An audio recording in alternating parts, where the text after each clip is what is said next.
नमस्कार प्यारे बच्चों।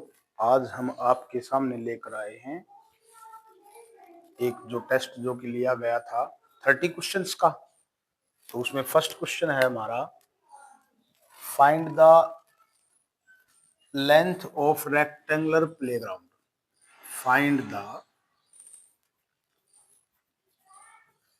Length of rectangular playground.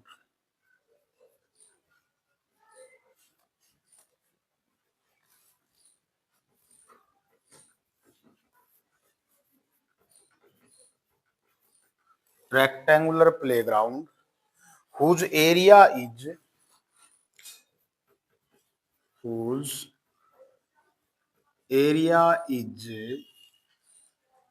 832 square meter and breadth is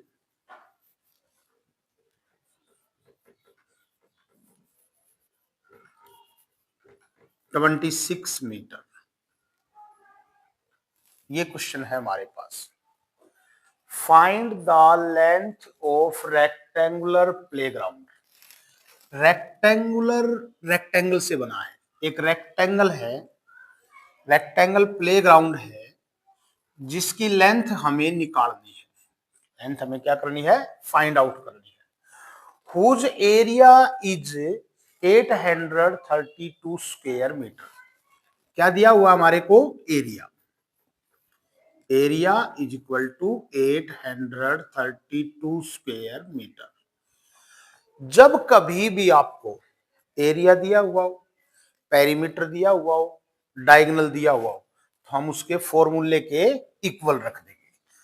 अब रेक्टेंगल का जो एरिया है उसका फॉर्मूला है हमारे पास length multiply breadth. Length multiply breadth के इक्वल रख देंगे 832 को।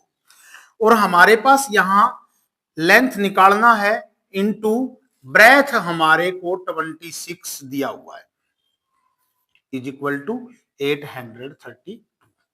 यह हमारे पास एक इक्वेशन बन गया और इस इक्वेशन का जो वेरिएबल है वो है एल, और एल हमें निकालना है। यहां 26 मल्टीप्लाई में है, उधर किस में चला जाएगा? ये डिवाइड में चला जाएगा। 26 से 3 जा 78, 3 जा पे काटेंगे 78, 83 में से 78 को माइनस करेंगे तो हमारे पास आ गया 13 में से 8 गया 5, ये हो गया 52, और 26 2 जा 52। लेंथ हमारे पास आ गया प्यारे बच्चों 32। अगर एरिया स्क्वायर मीटर में है तो मीटर आ गया, और ये हमारे पास स्क्वायर सेंटीमीटर में होता तो सेंटीमीटर आ जाता। आया समझ में? ये हमारे पास लेंथ निकालना है और एरिया दिया हुआ है, ब्रेथ दिया हुआ है। एरिया को उसके फॉर्मूले के इक्वल कर लेंगे। एरिया का फॉर्मूला होता है, देखो भाई क्वेश्चन नंबर 2 में क्या है, the numerical used for DC double X V triple I. इसके लिए इसको हमने क्या करना है? हिंदू अरबिक सिस्टम में लिखना है। प्यारे बच्चों, जो हिंदू अरबिक सिस्टम होता है वो हमारी काउंटिंग होती है, जैसे 1 2 9 100, ये होते हैं हिंदू अरबिक सिस्टम। ठीक है। अब हमारे को ये रोमन नंबर में दिए हुए हैं, और रोमन नंबर में प्यारे बच्चों 7 सिंबल्स को यूज करके बनाए जाते हैं। ठीक है। 1 है हमारे पास आई, फिर हमारे पास 5 होता है प्यारे बच्चों, 5 वी को बोलते हैं। फिर होता है 10, 10 एक्स को बोलते हैं। फिर होता है 50, 50 हमारे पास एल को बोलते हैं।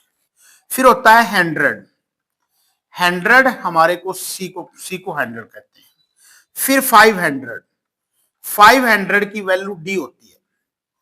और फिर 1000, 1000 की वैल्यू एम होती है। इन 7 सिंबल्स से रोमन नंबर बनाए गए हैं, और ये आपको रोमन नंबर में दे रखा है, तो इन्हीं सिंबल्स से कोई भी नंबर बना हुआ आपको मिलेगा। ठीक है। अब हमें D C double X V triple I ये दे रखा है। इसको हिंदू अरबिक में लिखना है। अगर प्यारे बच्चों किसी बड़े से पहले अगर कोई छोटा हो तो उसको आप अंडरलाइन लगा लो सबसे पहले। तो जैसे मान लो ये सी है, क्या इससे पहले डी छोटा है? नहीं। ये एक्स है, क्या इससे पहले सी छोटा है? नहीं।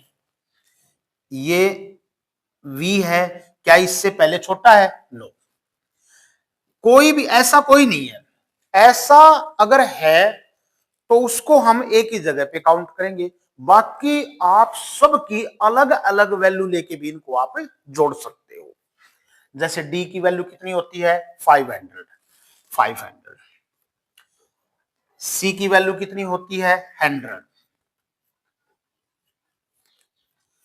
एक्स की वैल्यू कितनी होती है? 10। फिर एक्स है, फिर 10, ठीक है ना? 10 + 10। v की वैल्यू कितनी होती है? 5। और ये आई इसकी होती है 1 1 1 1। कितना हो गया हमारे पास? 3। इन सभी को प्लस कर लो। 500 + 100 600 + 10 610 + 10 620 + 5 625 + 3 628। आया समझ में? अगर अभी आप ये करे थे, मैं बता रहा था कि अगर बड़े से पहले आपको छोटा मिल जाए तो हम उसको किस प्रकार से करेंगे? बड़े, ये हमारे पास हो गया ग्रेटर वैल्यू और ये हमारे पास हो गई शॉर्ट वैल्यू, कम वैल्यू। तो इसमें से इसको माइनस कर देंगे। लेफ्ट में क्या होता है? माइनस, और राइट में क्या होता है? प्लस। तो ये 100 है और ये 10 है। 100 में से 10 माइनस कर देंगे, कितना आ गया? 90। तो इसको काउंट करेंगे 90। अदरवाइज बड़े से पहले छोटा नहीं है तो चाहे सभी की वैल्यू को अलग अलग आप काउंट करके प्लस कर सकते हैं। एक बार एग्जाम में सैनिक स्कूल में आया हुआ था कि रोमन नंबर को जितनी बार भी लिखा जाएगा तो वह क्या होगा? Add, multiply, subtract, division. क्या होगा? ऐड। जितनी बार भी लिखेंगे ना, 2 बार लिखेंगे, 3 बार लिखेंगे, सब क्या होगा? वो ऐड होगा। ऐड होगा, ना कि मल्टीप्लाई। समझ गए? ऐड होगा। ऐसा पेपर में आया हुआ था। तो इसके बारे में आपको पूरी तरह से जानकारी दे रखी है और ये क्वेश्चन आपको आ गया होगा, समझ में आया सभी को? नेक्स्ट क्वेश्चन देखो भाई। हमारे पास दे रखा है एक, ये नंबर दे रखा है प्यारे बच्चों आपको, और यह नंबर डिविजिबल बाय 11 से कंप्लीट डिवाइड है। तो इस स्टार की जगह पे क्या वैल्यू आएगी कि ये 11 से पूरा पूरा डिवाइड हो जाए? अब कोई भी नंबर 11 से कब डिवाइड होता है? एक तो हमारे पास जो नंबर होता है, जैसे मान लीजिए हमारे पास ये नंबर है, इसके इवन प्लेसेस का सम कर लेंगे, फिर ओड प्लेसेस का सम कर लेंगे, और फिर उनका डिफरेंस या तो 0 आए या 11 का मल्टीपल आए। मल्टीपल मतलब शॉर्ट में हम कह सकते हैं पहाड़ी। 11 का पहाड़ा, पहाड़ा मतलब टेबल, 11 की टेबल 11 22 33 44 55, ठीक है? या तो डिफरेंस, देखो difference between the sum of even and odd places, even और ओड प्लेसेस के सम का डिफरेंस 0 आए तब 11 से डिवाइड होगा, या उनका डिफरेंस 11 का मल्टीपल आए।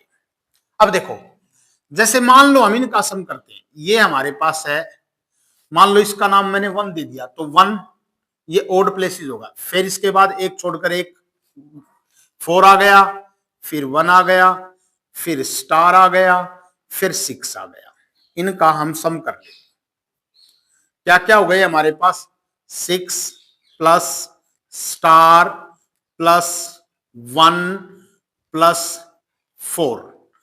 अब प्यारे बच्चों 6 + 4 कितना? 10, 10 + 1 11, 11 प्लस स्टार आ गया भैया, ठीक है? फिर इसके बाद हम दूसरे हमारे जो इवन प्लेसेस के सम है उनको कर लेंगे।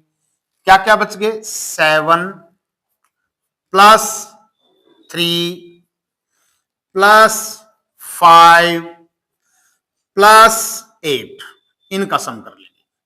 ठीक है, 7 प्लस 3 10, 10 प्लस 5 15, 15 प्लस 8 23। अब हम इनका डिफरेंस करेंगे प्यारे बच्चों, डिफरेंस किस किस का डिफरेंस करेंगे, 23 एंड 11 प्लस स्टार, इनका डिफरेंस करेंगे। इनका डिफरेंस क्या आना चाहिए, या तो जीरो, या तो जीरो आए, या 11 का मल्टीपल। 11 का मल्टीपल मतलब 11, 22, 33, 44। अब हम इनको माइनस करते हैं।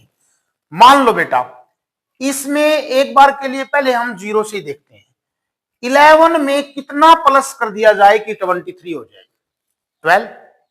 11 में 12 प्लस करने से 23 होगा, लेकिन हमें तो स्टार पे सिर्फ एक डिजिट को भरना है, यहां तो 12 बन गया। तो क्या करेंगे, अब जीरो तो नहीं भाई, जीरो नहीं आएगा, तो इनका डिफरेंस होना चाहिए 11। अब इनका डिफरेंस 11 कैसे करें, कि अब हमारे पास बेटा, अगर मैं 11 को इसमें से माइनस करता हूं तो डिफरेंस तो आता है 12।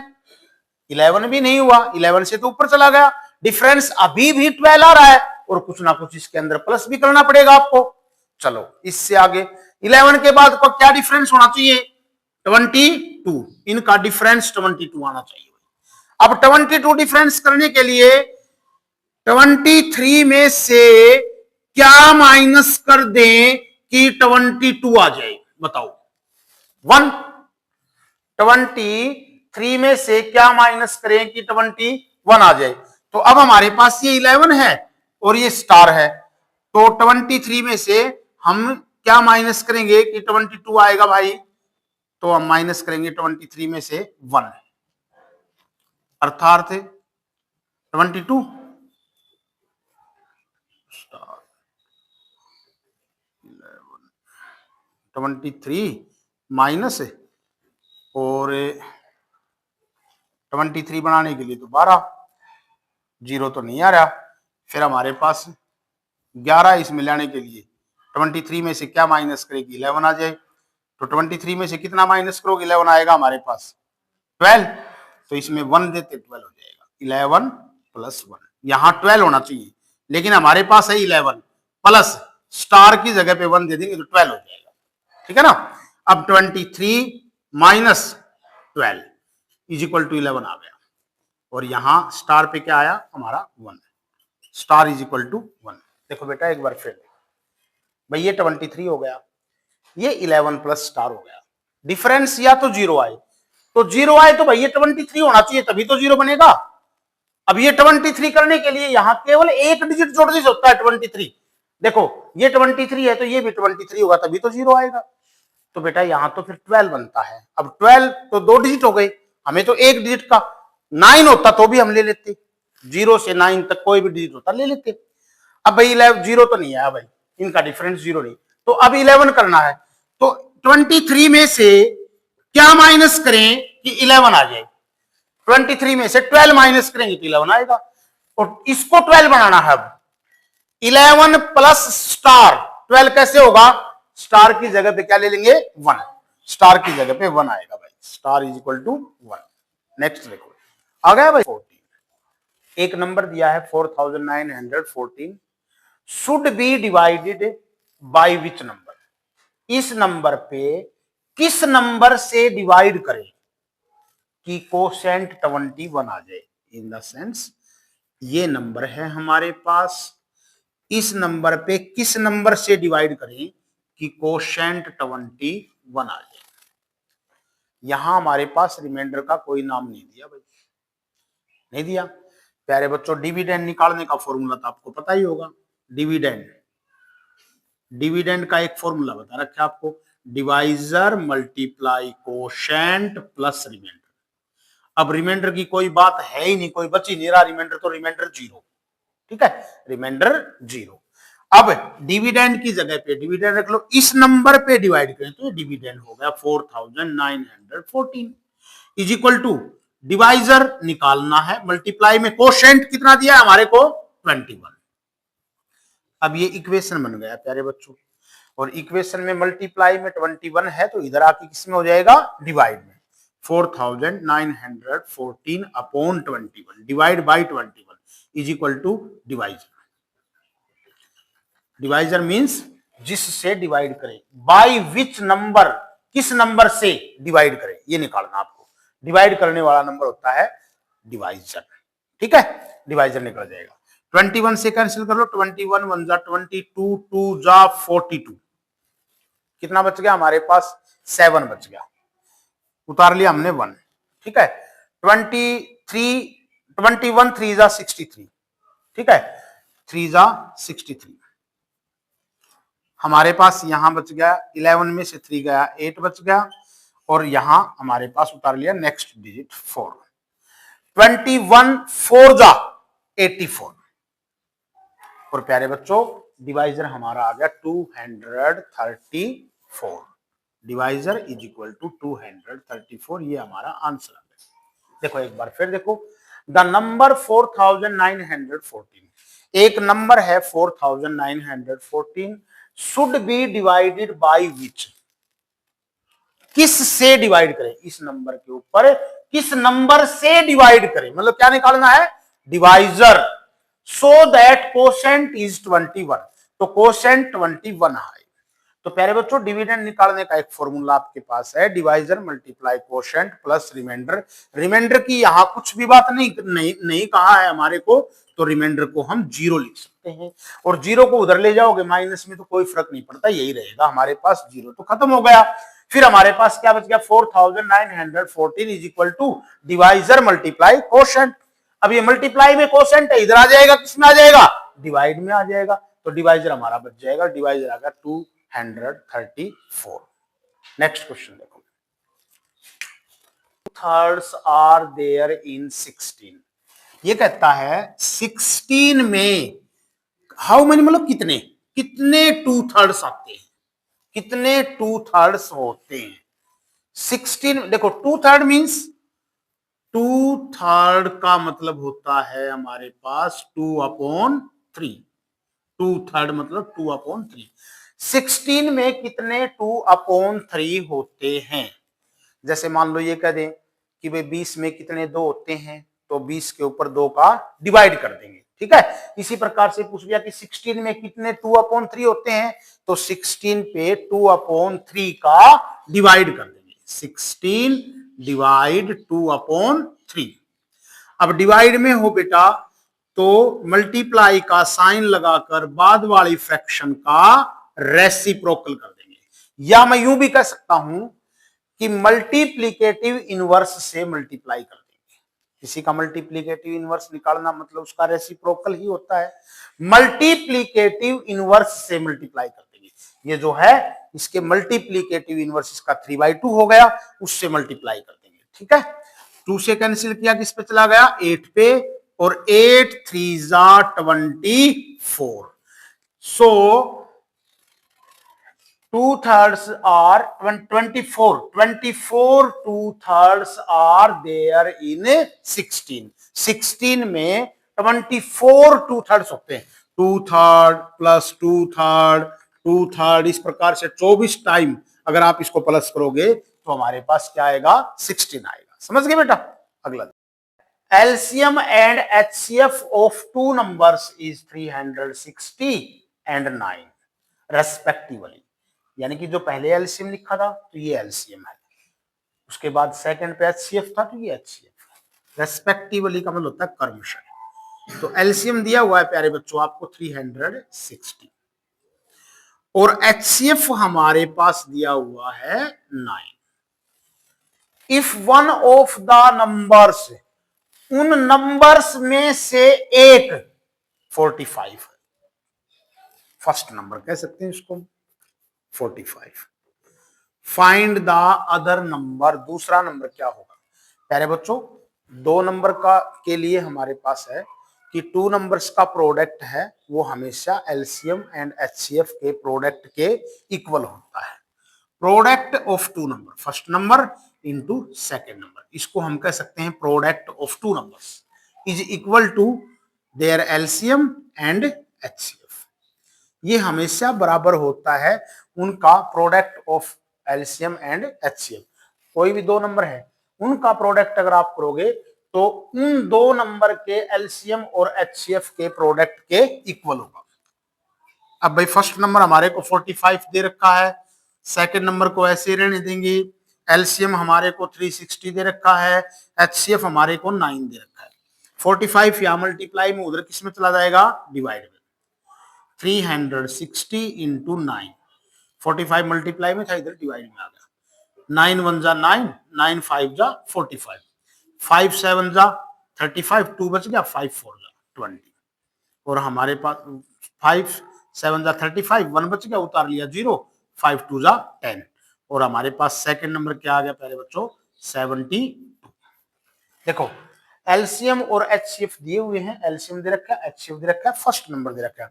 सेकंड नंबर निकालने का वैसे सीधा भी कर सकते हो आप, LCM multiply HCF upon first number, ठीक है, या दो नंबर्स का product is equal to LCM multiply HCF, first number multiply second number is equal to LCM multiply HCF. Second को निकाल देंगे इससे, 45 मल्टीप्लाई में इक्वेशन बनेगा, उधर डिवाइड में चला जाएगा। आ गया समझ में? अगला देखो,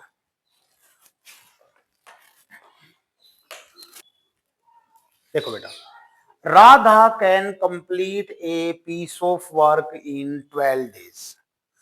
राधा एक कार्य को 12 दिनों में कर सकती है। And Priya can do the same work in 18 days, और प्रिया उसी काम को 18 डेज में कर सकती है। If they work together for 4 days, अगर वे टुगेदर होता है मिलकर 4 दिन तक काम करते हैं, अगर वे मिलकर करते हैं दोनों काम 4 दिन तक मिलकर के करते हैं, देन हाउ मच फ्रैक्शन, तो कौन सा पार्ट ऑफ द वर्क, कार्य का कौन सा भाग हैज बीन लेफ्ट, बच गया। भाई 4 दिन तक उन्होंने मिलकर काम किया, तो 4 दिन के बाद क्या पाया कि कितना काम बचा हुआ है। प्यारे बच्चों इसमें 3 चीजें होती हैं। एक तो हमारे पास है राधा, राधा, दूसरा हमारे पास है प्रिया। सबसे पहले तो हम इनकी एफिशिएंसी निकाल देंगे। हमारे पास डेज दे रखे, राधा कितने डेज में कर रही है, 12 डेज में, और प्रिया उसको 18 डेज में कर रही है, ठीक है। अब देखो 3 चीजें बताई थी मैंने आपको, एक तो डेज कितने दिन में करते हैं, एक एफिशिएंसी, एफिशिएंसी अगर कोई डेज में वर्क कर रहा है तो एफिशिएंसी 1 डे की एफिशिएंसी आएगी, एक दिन की एफिशिएंसी आएगी, और एक वर्क। तो हम क्या करेंगे, इनका एलसीएम ले लेंगे, वर्क आ जाएगा हमारे पास, वर्क, इनका एलसीएम ले लेंगे, एलसीएम आ गया 36, 36 हो गया प्यारे बच्चों टोटल वर्क। क्या हो गया, टोटल वर्क। अब क्या होता है, अब हमारे पास होता है time into efficiency, time into efficiency is equal to total work. Time को एफिशिएंसी के साथ मल्टीप्लाई कर देते हैं तो टोटल वर्क आता है। अगर यहां से आप टाइम निकालो तो work upon efficiency, total work upon efficiency.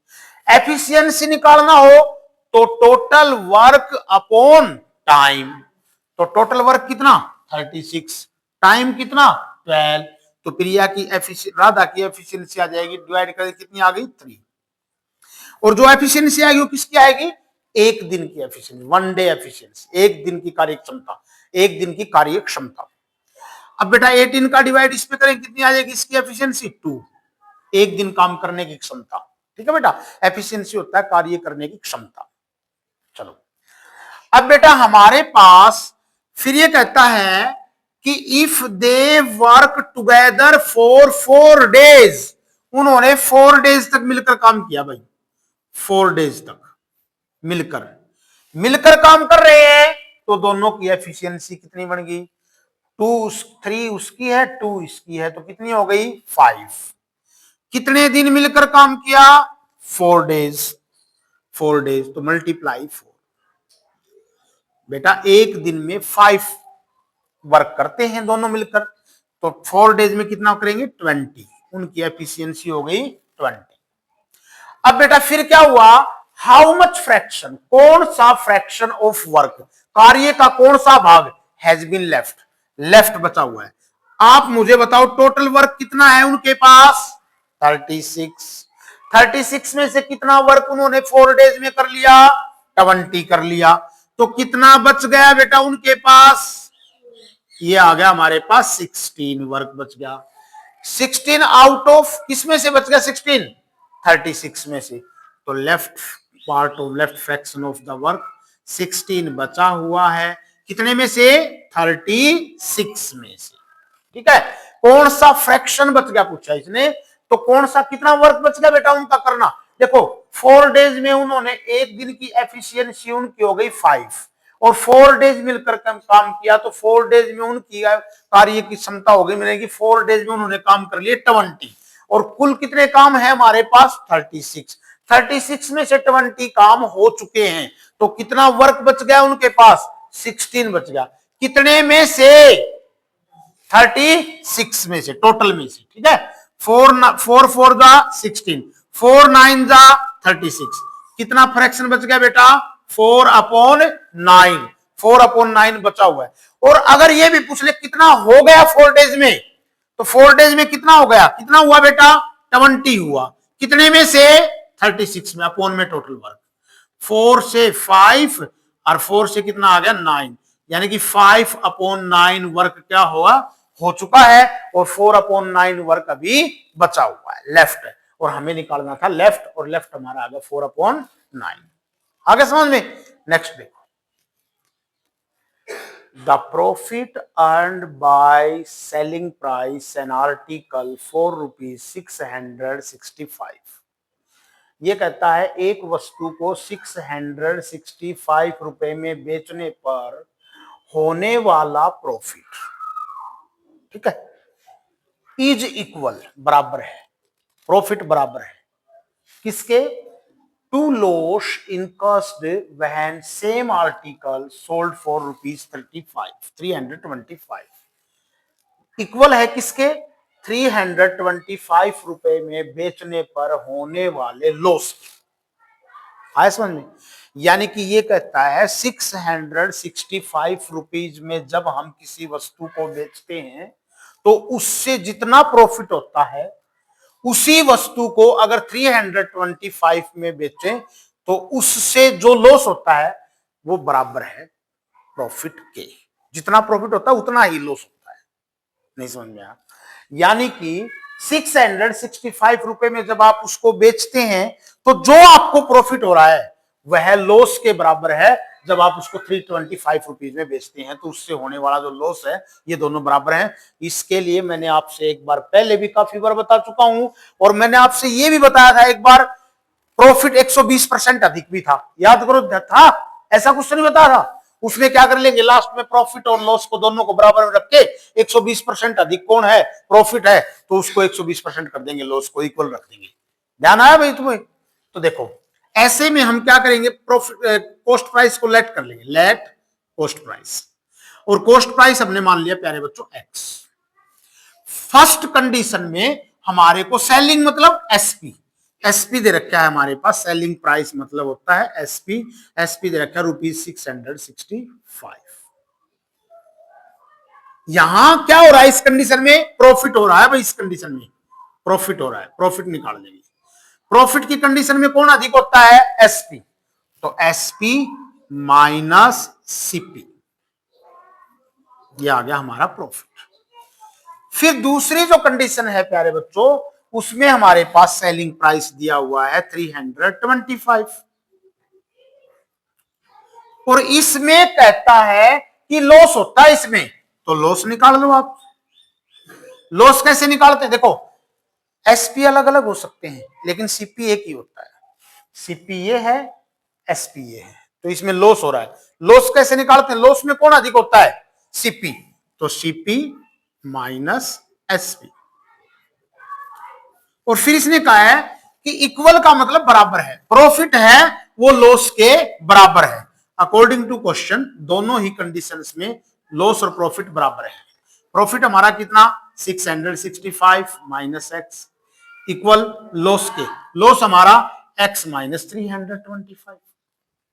अब हम x को एक तरफ ले लेंगे, x को उधर ले जाओगे यहां माइनस का, उधर किसका हो जाएगा प्लस का, 325 को उठा के इधर ले आओ तो हमारे पास किसका आ गया प्लस का 665, ये माइनस का था इधर आके किसमें हो जाएगा प्लस में, is equal to x plus x कितना हो गया हमारे पास 2x is equal to 5 5 10 1 carry 6 plus 2 8 plus 1 9 और ये हो गया हमारे पास 9 और x की वैल्यू निकालोगे आप अब तो 2 यहां मल्टीप्लाई में उधर किसमें चला जाएगा डिवाइड में। 2 से कितना आ गया हमारे पास 2 4 जा 8 हमारे पास 1 बचा 9 उतार लिया 2 9 जा 18 1 बच गया 0 उतार लिया 10 हो गया 2 5 जा 10 x की वैल्यू आ गई 495 और 495 हमारे पास क्या आ गया प्यारे बच्चों सीपी। इसमें मैंने आपको ये बताया था जब कभी भी इस प्रकार से प्रॉफिट और लॉस इक्वल होते हैं ना तो दोनों सेलिंग प्राइसेस को जोड़ दीजिए और डिवाइड बाय 2 कर दो उसका हाफ, उनके बीच में ही मिलेगा आपको कॉस्ट प्राइस। समझ गए, दोनों के बीच में मिलेगा, इसके और इसके इन दोनों के बीच में मिलेगा आपको कौन कॉस्ट प्राइस। इन दोनों को प्लस करो, क्यों, क्योंकि देखो इसका मतलब भाई सीपी बीच में है, इस प्रकार से होने वाला प्रॉफिट और इस प्रकार से होने वाले लॉस के बराबर है, क्यों भाई, तो इसमें इसका मतलब ये बीच में है भाई हमारे पास इन दोनों नंबर्स के बीच में। और किन्हीं 2 नंबर्स के बीच का कोई भी नंबर निकालना हो पता है क्या करते हैं, उन दोनों का प्लस डिवाइड 2, इन दोनों का प्लस करके आप 2 से डिवाइड करोगे तब भी हमारा यही आएगा। आया समझ में। चलो अगला देखो भाई, ए सम बिकम्स 3 टाइम्स, एक धन 3 गुना हो जाता है, 3 गुना हो जाता है, तिगुना हो जाता है इन 10 ईयर्स। जैसे मान लो 2 रुपए थे और 2 का 3 गुना कितना बन गया 6 रुपए हो जाता है कितने साल में 10 ईयर्स में, 10 ईयर्स में। ठीक है, तो ये कहता है कि रेट ऑफ इंटरेस्ट क्या होगा। भाई कोई एक सम ऑफ मनी है, हमें प्रिंसिपल का नहीं पता, आप तो 1 लेट कर लेंगे तब भी हो जाएगा। मान लो बेटा प्रिंसिपल आपने 1 लेट कर लिया तो हो जाएगा, मतलब अमाउंट होगा भाई, क्या होगा अमाउंट 3 गुना, मतलब 1 इंटू 3 कितना आ गया 3, ये प्रिंसिपल हो गया, ये क्या हो गया आपका अमाउंट हो गया। तो फिर हमारे पास एसआई क्या कैसे निकलेगा, amount minus principal is equal to 2 SI आ गया। टाइम कितना है हमारे पास, टाइम है 10 ईयर्स। रेट निकालना आपको, rate of interest, rate of interest कैसे निकालते हैं, SI multiply 100 upon principal multiply time, 0 से 0 कट गया और ये हमारा आ गया 20। और अगर टाइम ईयर्स में होता है तो रेट आएगी percent per annum, 20% per annum. चाहे आप इसको 100 मानोगे तो ये 300 हो जाएगा, कुछ भी आपकी मर्जी, 2 मानोगे तो 6 हो जाएगा, 9 मानोगे तो 27 हो जाएगा, कुछ भी लेट कर लेना आप। ठीक है, मैंने 1 और 3 से ही कर दिया भाई, मैंने एक सम ऑफ मनी होता है प्रिंसिपल, प्रिंसिपल को मान लिया मैंने 1 है, ये हो जाता है बिकम्स मतलब हो जाता है 3 गुना। अब भाई प्रिंसिपल में कुछ भी प्लस होने के बाद जो होगा वो क्या होगा अमाउंट, 3 गुना 4 गुना 5 गुना 10 अधिक, तो ये अमाउंट आ गया आपका। अब ये प्रिंसिपल है ये अमाउंट है, एसआई निकाल देंगे, एसआई हमारे पास आ गया प्रिंसिपल माइनस में अमाउंट माइनस प्रिंसिपल, एसआई आ जाएगा। टाइम दे रखा rate, SI multiply 100 upon principal multiply time, rate आ जाएगी 20% पर एन। स्क्वायर रूट निकालना है सबसे पहले प्यारे बच्चों, 5 कंप्लीट 11 अपॉन 49 का अगर हम स्क्वायर रूट निकालते हैं तो आप अंडर रूट का साइन इस प्रकार से लगा सकते हैं। मिक्स फ्रैक्शन को इम्प्रॉपर में कर लेंगे प्यारे बच्चों, इसको इससे मल्टीप्लाई करेंगे, जो आएगा उसमें 11 प्लस कर देंगे। 5 9 जा 45 4 कैरी, 5 4 जा 20 20 प्लस 4 24 और उसमें 11 प्लस कर देंगे प्यारे बच्चों। ये हमारे पास आ गया 6, ये आ गया 5 और ये आ गया 2, कितना हो गया 256 अपॉन 49। इसका हमें स्क्वायर रूट निकालना है। अब क्या करेंगे, न्यूमरेटर का भी स्क्वायर रूट निकाल देंगे और डिनोमिनेटर का भी स्क्वायर रूट निकाल देंगे।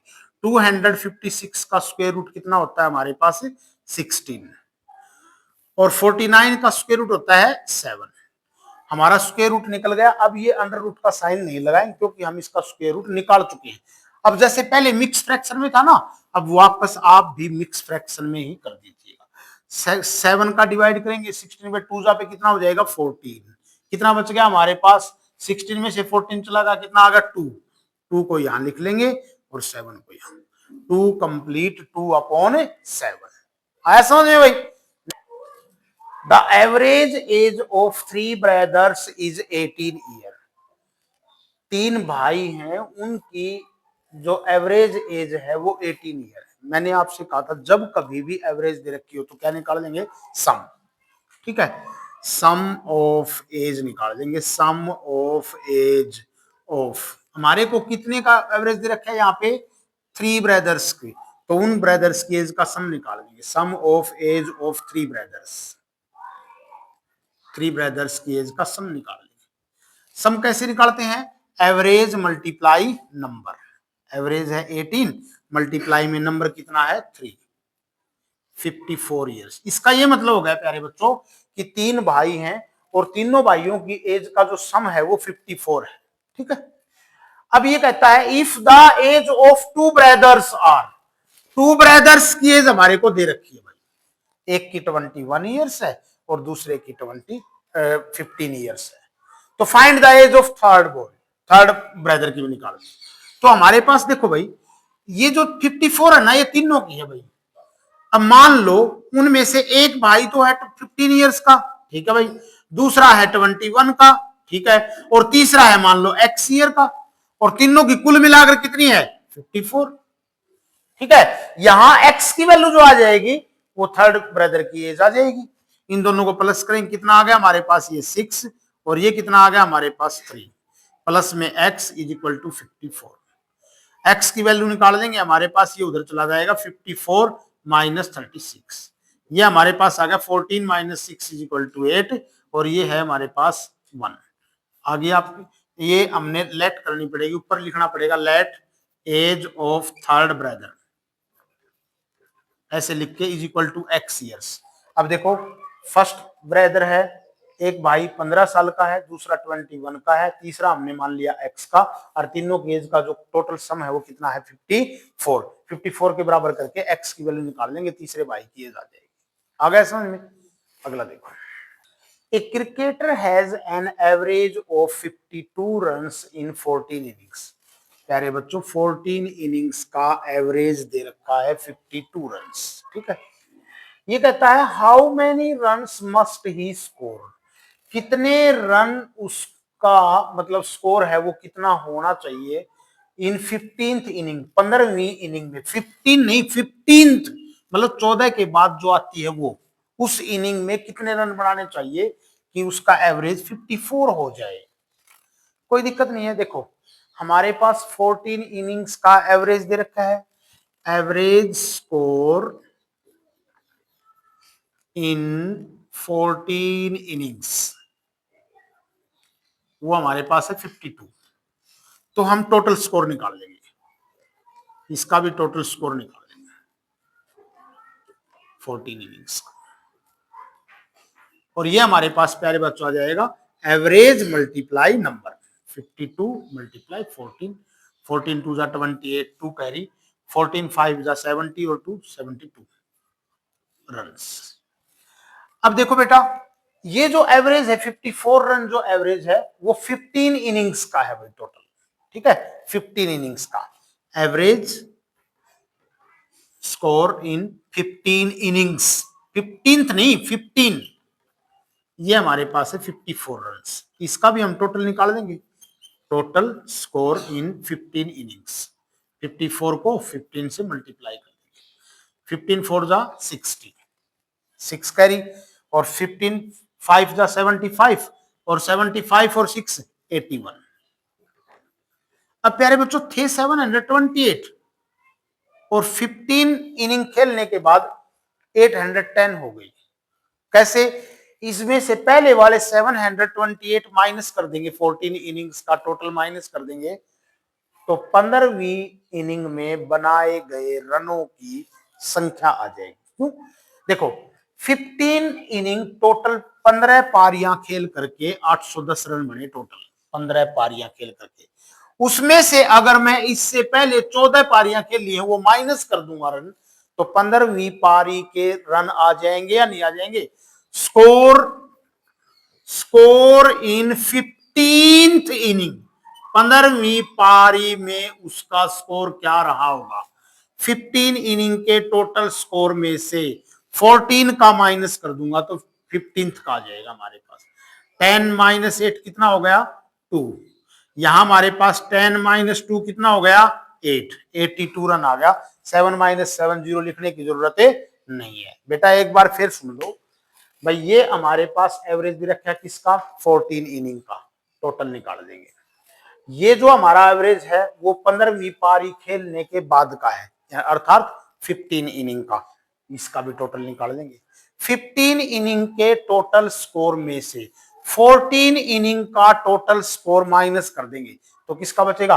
15th का स्कोर बच जाएगा। 15th मैच में कितने रन बनाए वो आ जाएगा। आया समझ में? ये आ गया हमारा 82। नेक्स्ट देखो, Sakshi's height is 20% less than Savita's height. इसका क्या मतलब है?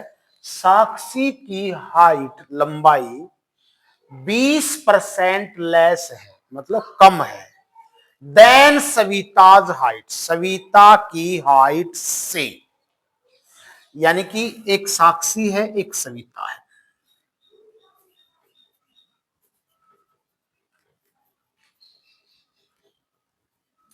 ये कहता है कि साक्षी की हाइट है वह 20% लेस है सविता से। किससे? देखो हमने प्रश्न यहां करना, किससे कम है?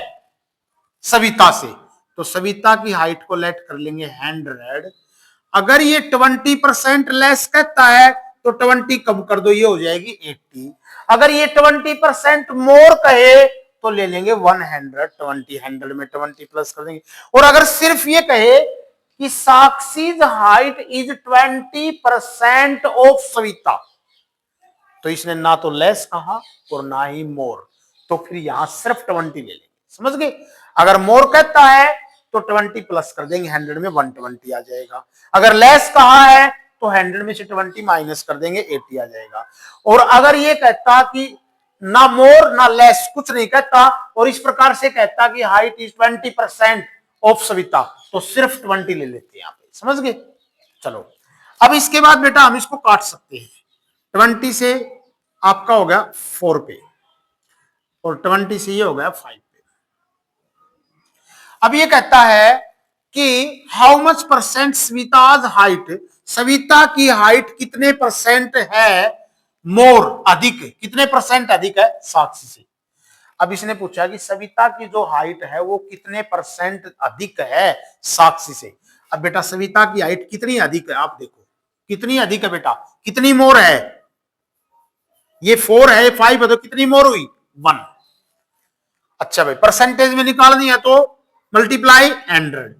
अच्छा अब देखो क्वेश्चन में ये पूछता था किस से वाला, वो नीचे आएगा भाई। आप देखो किससे पूछा है बताओ, how much percent Savita's height, Savita की हाइट कितनी अधिक है, किससे पूछा है?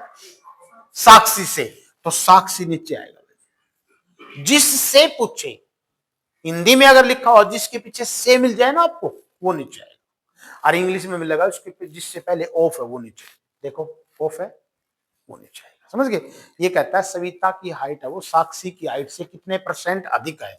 तो बेटा पहले तो इन दोनों को रेशियो में कर लेंगे। अब ये कितनी अधिक है भाई? ये 1 अधिक है भाई।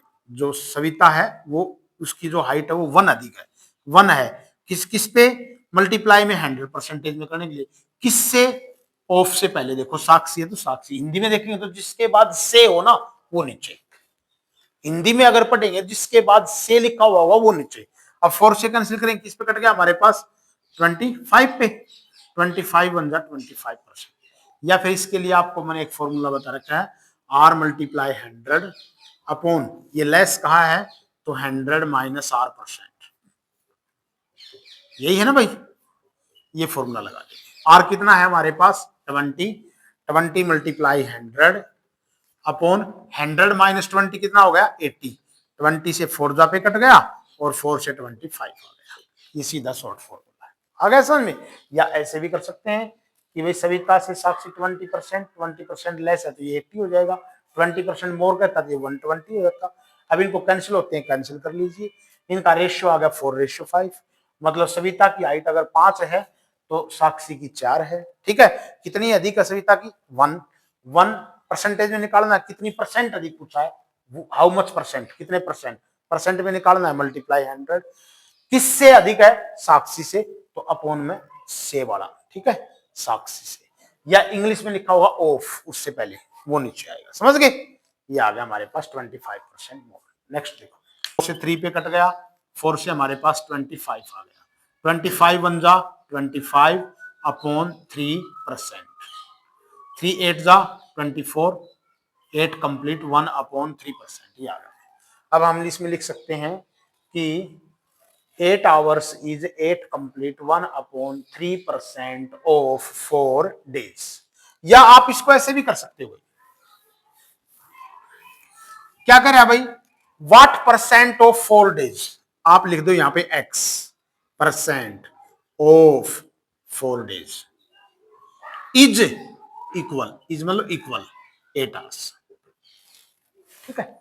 परसेंटेज को हटाएंगे अपॉन में 100, ऑफ मींस मल्टीप्लाई, इसके आपने आवर्स बनाए थे, कितने बने थे 96 इज इक्वल टू 8, और यहां से x की वैल्यू निकाल दो, सीधा आ जाएगा x इज इक्वल टू 8, यहां 96 है अपॉन में 100, यहां 100 अपॉन 96 हो जाएगा, 8 से काटेंगे 12 पे कट गया, और 4 से 3 पे कट गया, और 4 से 25 आ गया, वही आ गया हमारे पास। नेक्स्ट देखो,